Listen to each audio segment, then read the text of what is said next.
एक और अहम खबर दें आपको, इमरान खान, असद उमर और फवाद चौधरी के खिलाफ तौहीन इलेक्शन कमीशन का केस। इलेक्शन कमीशन का इमरान खान और दीगर को जाती हैसियत में पेश होने का हुक्म। आइंदा समात में अदम हाजिरी पर नाकाबिले जमानत वारंट जारी करेंगे। इलेक्शन कमीशन की जानिब से कहा गया है अदम पेशी पर अगली समात पर केस को भी निपटा देंगे। इमरान खान, असद उमर और फवाद चौधरी के खिलाफ तौहीन इलेक्शन कमीशन का केस है। इलेक्शन कमीशन का इमरान खान और दीगर को जाती हैसियत में पेश होने का हुक्म। आइंदा समात में अदम हाजिरी पर नाकाबिले जमानत वारंट जारी करेंगे।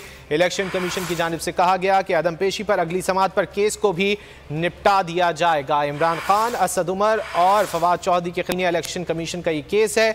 इलेक्शन कमीशन का इमरान खान और दीगर को जाती हैसियत में पेश होने का हुक्म। आइंदा समात में अदम हाजिरी पर नाकाबिले जमानत वारंट जारी करेंगे। इलेक्शन कमीशन की जानिब से मजीद कहा गया कि अदम पेशी पर अगली समात पर केस को भी निपटा दिया जाएगा। चेयरमैन पीटीआई इमरान खान, असद उमर और फवाद चौधरी के खिलाफ तौहीन इलेक्शन कमीशन का ये केस है। इलेक्शन कमीशन का इमरान खान और दीगर को जाती हैसियत में पेश होने का हुक्म सामने आया है। इलेक्शन कमीशन की जानिब से कहा गया है कि आइंदा समात में अदम हाजिरी पर नाकाबिले जमानत वारंट जारी करेंगे। अदम पेशी पर अगली समात पर केस को भी निपटा देंगे। इलेक्शन कमीशन की जानिब से ये कहा गया है। चेयरमैन पीटीआई इमरान खान, असद उमर और फवाद चौधरी के खिलाफ तौहीन इलेक्शन कमीशन का ये केस है।